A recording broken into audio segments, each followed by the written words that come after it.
They've been living with death, and they are barely 17. It's not easy to go in the hospital, see your friend shot through the mouth, his face all swollen up and everything. Hernandez is a gang mediator. This is his gang diversion class at Richmond High School. Hernandez is attempting to ease the tensions between warring gangs at the school. Gangs named 14 or XIV, RTC, Sons of Death. The 14 is going to stop doing drive-bys. If anything happens, you know, trouble comes down that you settle it with your fist. You settle it one-on-one. And this is what they're saying. And I just want to get see what you guys, how you feel about that. Do you trust that? I don't trust it. I've seen too much. I don't trust it. Because how they going to put the gun away when they just saw their brother or whatever got shot, you know? Yeah. There will be no truce, no end to the street wars. Hernandez is patient. I see a bigger picture. These kids don't have the ability to see that bigger picture because that comes with experience. So what I bring into their battlefield is that experience.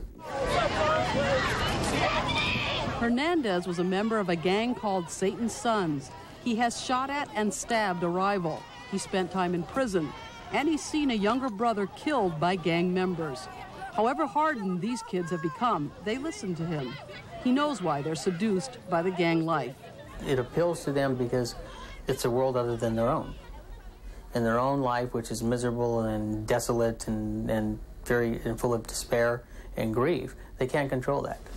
They can't control if they're going to have food on the table or not, or how their parents treat them, or what goes on in their life in general.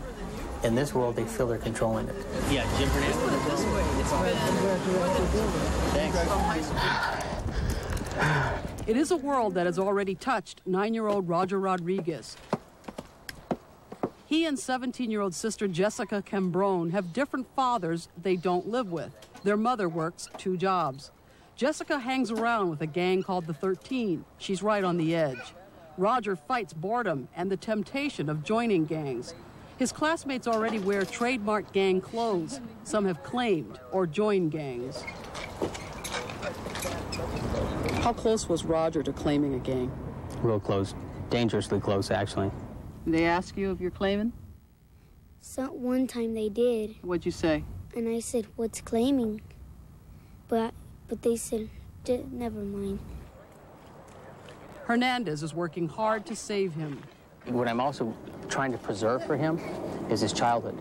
He's at that age where he's got to abandon his childhood to get tough and be mean on the streets.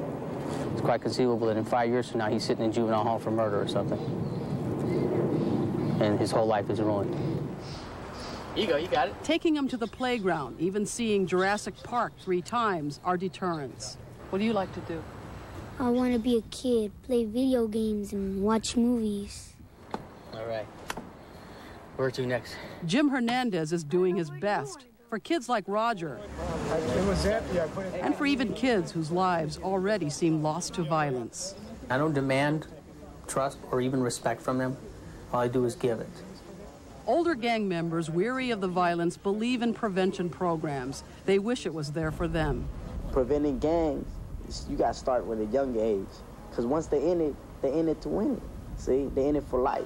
But if you start them when they're not in it yet, then you have a chance.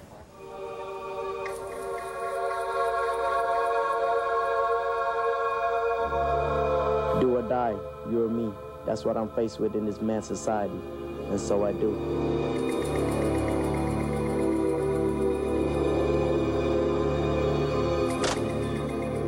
In Richmond, Linda Yee, News Center 4.